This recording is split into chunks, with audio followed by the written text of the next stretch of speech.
Hiya, and welcome back. Have you ever felt like you've just lost it and maybe shot yourself in the foot? Maybe you have said or done things that you really wish you hadn't and that you'd love to be able to take back. Or have you ever found yourself coming away from a stressful situation and you thought, my goodness, why can't I speak up for myself? I've got so much to say. I really want to give them what for. You may have planned it all in your head beforehand, but when it comes down to it, nothing. No words, you can't think, and you sort of feel a bit bad afterwards, feeling you've let yourself down. Well, today's video is going to look at why that is and give you some tips of what you can do when you find yourself in those circumstances. I hope you enjoy. If you do, please don't forget to press the like button and subscribe to my channel. Thank you. Welcome to my channel. My name is Shirley Green and my channel is called It's a Relationship Thing, where we explore all things to do with human relationships, the good, the bad and the downright dangerous. So I'm going to start today's video by just looking at why we lose it sometimes, why sometimes we're not able to speak or think or engage with people when we really, really want to and we need to. And then we'll look at some of the things we can do to help ourselves not to get into that position quite as often. Dr. Dan Siegel described this experience as the window of tolerance. Now, there is loads of stuff out there on the web around the window of tolerance, so I'm sure you can find the more academic version, but I'm just going to talk about our calm space where we are able to fully be ourselves. And in this space, we are able to think, we're able to engage with other people, we're able to be creative, we are able to learn and grow, and we are able to take on board other people's experiences. So we can be empathic, we can be understanding, we can be compassionate. Generally in life, a lot of people live in their window, in their area of tolerance, and they find that they kind of have sometimes when they're really energetic and engaged, when they're full of life and vibrancy, and then other times they may just feel a little bit calmer, more relaxed, the tension's gone. And this is normal. We all do this. And we all find times when there's stress in our day. Get up in the morning, get the kids ready for school. You might feel a little bit more tense.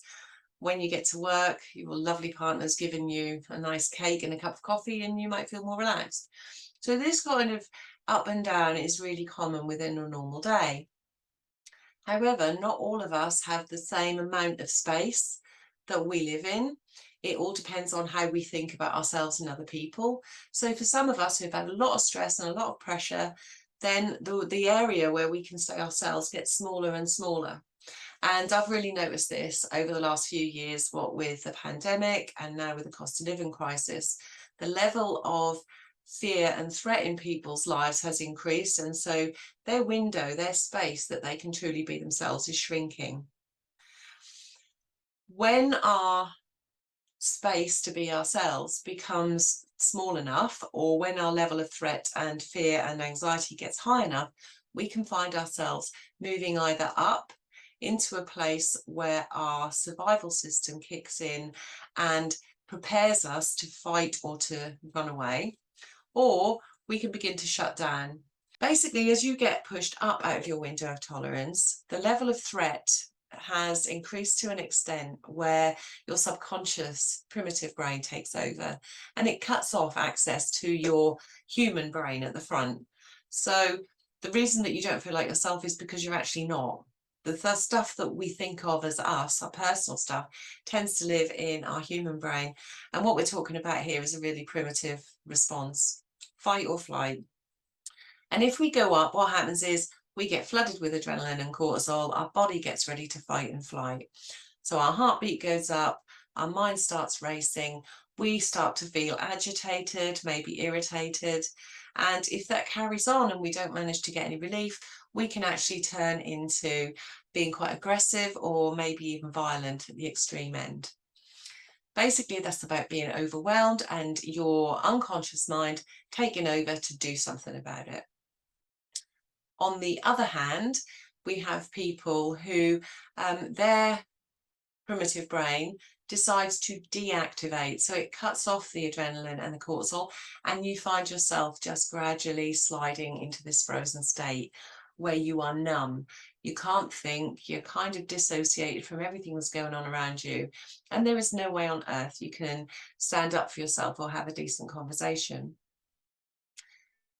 When we are experiencing going down into the numb zone, that can leave us feeling very confused, very exhausted, highly emotional, and very unpleasant. But we can kind of end up feeling like we've let ourselves down, which hurts our self-esteem and reduces our window of tolerance. Not good. Big shot in the foot. Or if we go up into, call it the red zone, then we become quite rude to other people. We may become argumentative. We may become very stubborn and determined to get our way no matter what. And for some people who are agitated enough, they may actually become violent in order to get what they wanted. But that also leaves them feeling ashamed and regretful, hopefully, and just wishing that they didn't do that anymore. But the truth is that every time you face that level of threat, it will happen unless you do something to extend your window of tolerance so that you are more resilient and you can tolerate more before you kick off or freeze. And also that you can understand your own warning signs, so you can get those early symptoms like I'm beginning to get agitated now, or I can feel myself disappearing, so that you know what to do at that point so that you can prevent yourself from going.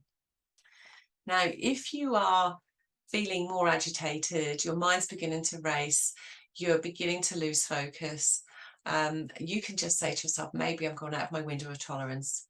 You don't have to look at what you think the threat is at this point or reflect in any way. It's just about bringing yourself down so that you can engage, you can be yourself again, and you're not going to be ashamed of yourself later.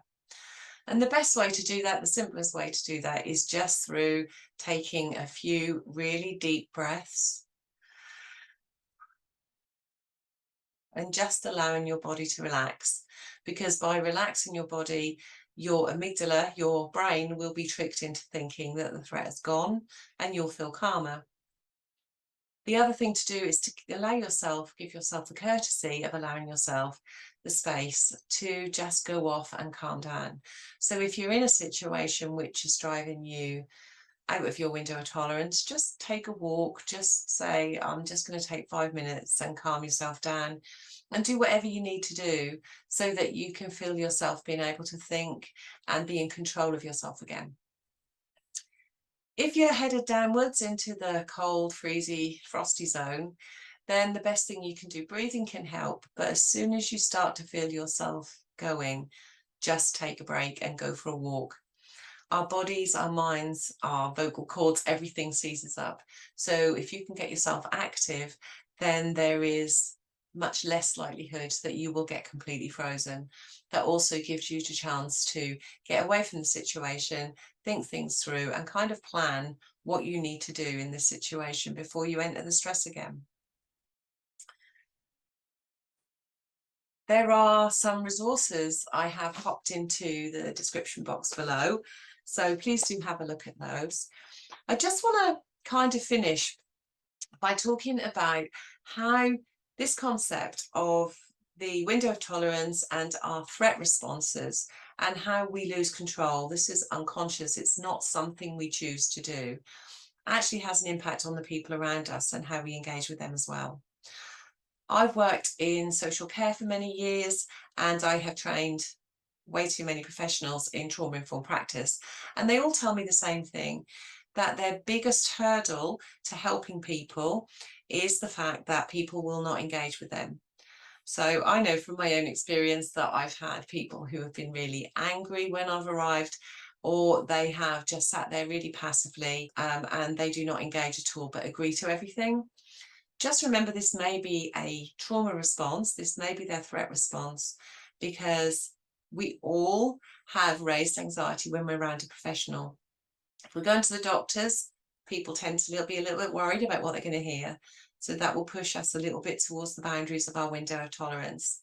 If we are talking to a solicitor or a social worker, then our level of, we're there because there's a problem, so our window of tolerance again is going to be shrunk a little bit. So if you do come across somebody who is being hostile or aggressive with you, or incredibly passive and doesn't really have any say, remember two things. One is they can't engage with you. They've got no access to their human brain. And so you're not going to get anything productive done. And secondly, if you can just take 2 minutes to help them calm, then you will get a much better outcome for you and your organisation, as well as for them. I hope you found today useful. If so, please press that like button, subscribe to my channel, and I will upload something new for you very soon.